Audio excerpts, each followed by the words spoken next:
За сайн байцгаана та бүхэнд энэ өдрийн мэндийг хүргэе. За 5 дугаар сарын гар ирсний төлөв байдлыг танилцуулах гэж байна. За энэ удаагийн төлөв байдал бол нэлээд тийм сонирхолтой. Үйл явдлаар дүүрэн нэг ийм төлөв байдлыг одоо бэлдэж байна. За яагаад юу сонирн бэ гэхээр 5 дугаар сард бол 5 дугаар сарын 1-нд бас 31-нд тэргэл сар гарч байгаа. За 2 тэргэл сар гарсан сар. За түүнээс өөр бас хамгийн чухал магадгүй удаан жилийн туршид энэ өөрчлөлтийг дандаа ажиглаж явах хэрэгтэй нэг том чухал шилжилт нь юу вэ гэхээр Тэнгэрийн вангарыг уран буюу Тэнгэрийн вангарыг байрлаас олж байгаа.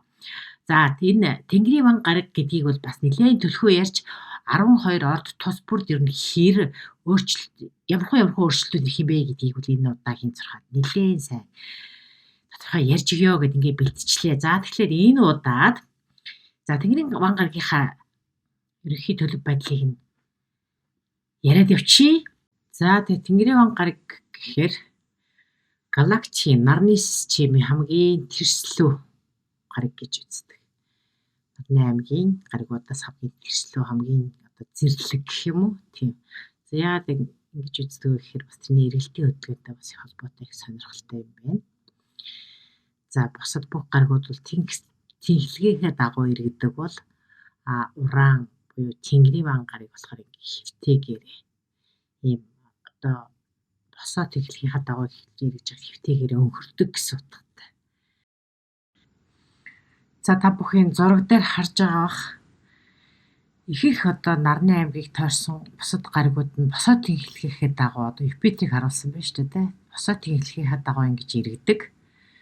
Тэгээд дээр болон доод талдаа 2 туйланд байдаг. Дэлхий бол одоо жишээлбэл хойд туйл, өмнөд туйл гэж байдаг. Дээр доороо байдаг та. Гэтэл Тэнгэрийн вангаргийн туйл нь бол одоо хажууг тийшээ харж байгаа. Ийм болохоор астрологид л гэж нэхэр астрономд ч юм уу. Тийм. Энийг болохоор хит их хазаалттай буюу одоо тэр туйл нь нэг туйлын одоо дэлхийн хойд туйл гэж ярьдаг бол энийх бол одоо нар руу харсан туйл, харанхуй руу харсан туйл гэж байдаг байж тарах гэдэг нь шүү дээ. За тэгээд тэр дэлхий одоо нарыг тойрохын тулд 365 хоногийг зарцуулдаг бол уран буюу Тэнгэрийн вангарыг нарыг бүтэн тойрохын тулд 84 жилийг зарцуулдаг. Тэгэхээр өөрөөр хэлбэл нар руу харсан тал нь 42 жил, сүүдрэл буюу харанхуй руу харсан тал нь 42 жил болж ийж сая нэг юм нарыг тойрч дуустдаг байх гэдэг. За тэгээд ингэж одоо тийм хэвтэйгээрээ өнхөрдөг энэ төр гэсэн ойлголтыг нь бол ингэж бас ойлгосон зүг юм уу гэж бодоод нэг иймэрхүү зураг оруулчихсан юм. За тэгээд ингэж хөдөлгөөнд хүртэл одоо нарыг тайрсан нарны аймгийн бусад гаригуудаас шал өөр хөдөлдөг. Ийм эргэлтийнхэн мэхлэг нь шал өөр одоо ийм хит хазаалттай энэ гэдэг утгаараа маш тийм өөрмөц гариг гэж үздэг юм байна л да. За ийм болохоор ийм гаригийн хөдөлгөөн дэлхийн биднэрт хурж ирэхээр эрс шинжилэл, инновац, хувьсгалт өөрчлөлт энэ явчихдаг. За тэгэхээр бусад гаригуудаас арай өөр гэдэг утгаараа ч дандаа тийм шал өөр дэлхийн бусад гаригуудыг нөлөөнөөс шал өөр нөлөөнүүд орж ирж идэг. Хажуугаараа иргэдэг тийм гэсэн утгатай. Тэр нь болохоор яг тэрслүү гэдэг утга руу орчиж байгаа. Тэрслүү. Жишээлбэл одоо тэрийг яагаад тэрслүү гэж хэлж байгаа гэдгийг одоо эднээс бас харж болох нь шүү дээ. Ихэнх босоо шугамаараа ингээд босоо тэнхлэхээ дагаар ирж яхад хажуугаараа ганцаараа хажуу талаар ирлээ гэдэг чинь дүрмийг ерөнхийдөө нарны аймагуудын тэр бусад дүрмийг дагахгүй байна гэсэн утгаар бас хэлж болдог юм байна. За тэгээд энийг болохоор астрологчид бол нийгмийн тогтсон тэр нэгэн гэв маягийг эвдэгч гэж бас үздэг. Тэгэхээр нь хувьсгалч маягийн тийм өөрчлөлт шинжилтийг өдөөдөг гэж үздэг. Дээрээс нь бусдаас огт өөр содон одоо тийм санаа энтрийг илүү өдөөдөг, илүү одоо ивэдэг гэж үздэг. За тэгээд энэ гаригууд одоо энэ Тэнгэрийн вангарыг ингээд өөрчлөлт хөдөлгөөнийг илэрхийлэхийн хамтад энэ гаригийн өөр одоо байрлал солих энэ хөдөлгөөнүүд нь бол дэлхийн одоо технологийн шиг манай дэлхийн бол одоо хүмүүсийн сэтгэлгээнд өөрчлөлт оруулдаг. Технологийн одоо шинжилэл дэвшилт бол маш усрангүй тийм өөрчлөлтийг авчирдаг. Нийгмийн өөрчлөлтийг бэлэгддэг. Маш том одоо тийм шинжлэх ухааны том нээлтүүдийг бас илэрхийлдэг юм л та.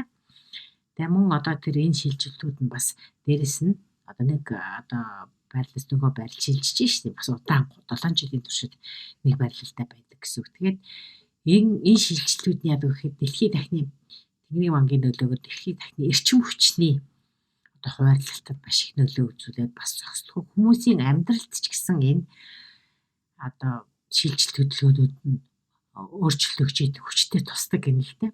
Тийм болохоор одоо их одоохоос эхлээд дараагийн 7 жилдүүд эхрийн оролтонд орж байгаа нь бол дээрх бүх одоо шинжилгээ өөрчлөлтүүдийг хүлээж авах шиг эрчим хүчний өөрчлөлт орно, нийгмийн шинжилт гарна, технологийн дэвшил гарна, сэтгэлгээний өөрчлөлт болно гэтэр гэсэн иймэрхүү таамагуудыг бол ингэ дэвшүүлчихэж байгаа юм.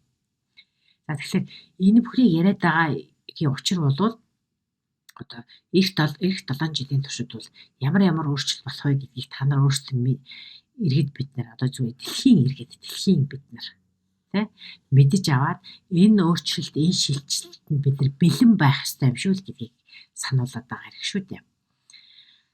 За тэгээд 4 сарын 27-наас эхлээд одоо бол орчихсон 26-наас эхлээд бол эхрийн орд орсон байгаа. Тэгэхээр энэ бүх дээр дурдсан бүх өөрчлөлт шинжилгүүд бол 5 сард ямар нэгэн байдлаар бидний амьдралд одоо өөрчлөлтийн мэдрэмжүүдийг төрүүлээд ингээд мэдрэгдээд эхэлнэ гэж ингэж үзэж байгаа. За тэгээд тасарлагын үүднээс бол энийг оюун ухаанаас дээгүүр тэрнээс давсан бидний бодож сэтгэж чаддаг оюуны тэр боломж хязгаар гэж байгаа штэ. Тэрнээс давсан тийм одоо нөлөөллүүдийг бид нарт үзүүлнэ гэж хэлдэг. Тийм болохоор өөрмөц этгээд ерөнхийдөө тэр нийгмийн тогтцыг журмаас дандаа гадуур. Ийм болохоор дандаа дүрм журм өөрчлөгдөж шинжилт хийх тийм одоо тийм эрмэлзлүүдийг хүнд төрүүлж идэг юм байна л да. За тэгэхээр хуучин тогтолцоог зөрөгтэй сөрөн зогсох эрмэлзэлтэй байдаг ч гэдэг юм уу те. За тэгэхээр иймээс бол одоодон зурхад бол хувьсгалт шийдлэл хийдэг уламжлалт бас зүйлийг одоо илэрхийлдэг гэж хэлээд байдаг. Энд бол гайхах зүйл байхгүй байгаамаа. За тэгэхээр энд бол энэ үед яах ёстой вэ гэж те. Энэ үед бол өөрчлөлтүүдийг бол үргэлж одоо хизээч төдийд гэж одоо тийм таамаглах аргагүйгээр гинтийн өөрчлөлтүүдийг хүлээжээ гэж байна.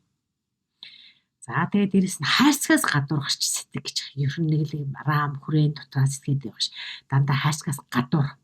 Ягдгүйл энд рам буюу Тэнгэрийн ван гарагийн нөлөө байна гэж хэвшмэл бишээр.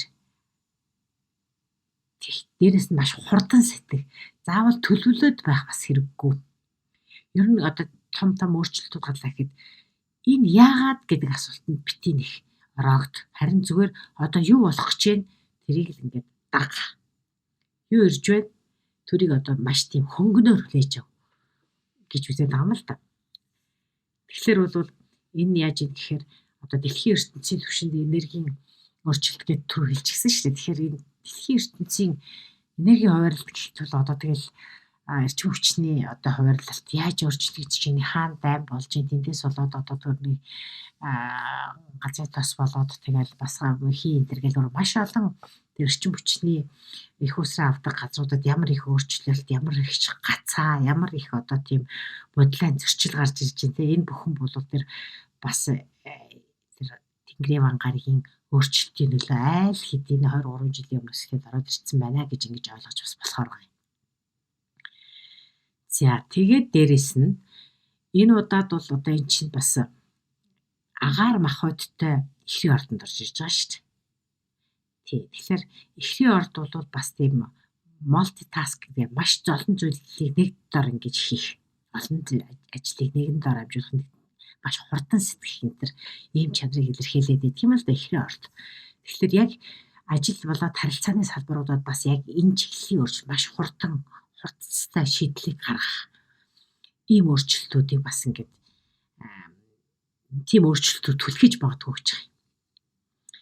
Тэгэхээр одоо нийгмийн одоо сүлжээгээр ч гэдэг юм уу те. Одоо шиг AI гэхэд л хэмэл оюуны салбарт ямар хурдтай өөрчлөлт гарч байгааг бид нар одоо ингээд харж байна шүү дээ те. Тэгэхээр энэ бүхэн бол бас тэр ерөөхдөө инновацийг маш дэмждэг, шинжилэлт маш одоо өрөм сэтгэлгээний их дэмжлэг болохоор энэ талын технологийн дэвшил, сэтгэлгээний өөрчлөлт, AI, шинэ технологиг ашиглаж амьдрал авахгүй одоо мөнгө санхүү бүх зүйлээ ингэ шинжлэх гэсэн иймэрхүү олон өөрчлөлтүүдийг бол Тэнгэрийн ван гараг тань энэ үед одоо дараагийн 7 жилийн турш гаргана гэж байгаа. Тэгэхээр энэ өмнө нь бол саяхны хүртэл бол энэ одоо Тэнгэрийн ван гараг чинь юу үхрийн ордонд байсан. За үхэр бол нэлээд тийм тогтмол одоо тийм газрын махбодтой, шороо махбодтой гэж үздэг байхгүй үхрийг чинь. Тийм болохоор тэрнийхээ нөлөөгөөр бол нэлээд тийм тогтмол шинжилт мэжилт нэлээд удаан өөрчлөгдөхөд нэлээд удаан одоо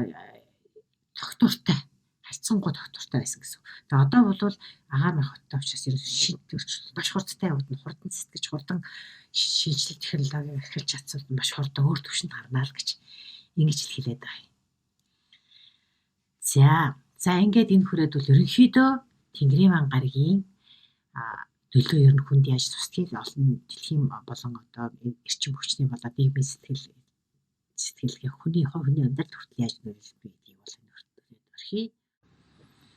За тэгээд дараагийн удаад бол 12-оор тус бүрд уран гориг яаж нөлөөлөх вэ? Ирэх 7 жил буюу 33 он хүртэл яаж нөлөөлөх тухай яриад явчихна. Мөн төрний хажуугаар мэдээж 5 дугаар сарын 6-тайгаа хамсраад өргөх болно. За удахгүй уулзъя баяр та.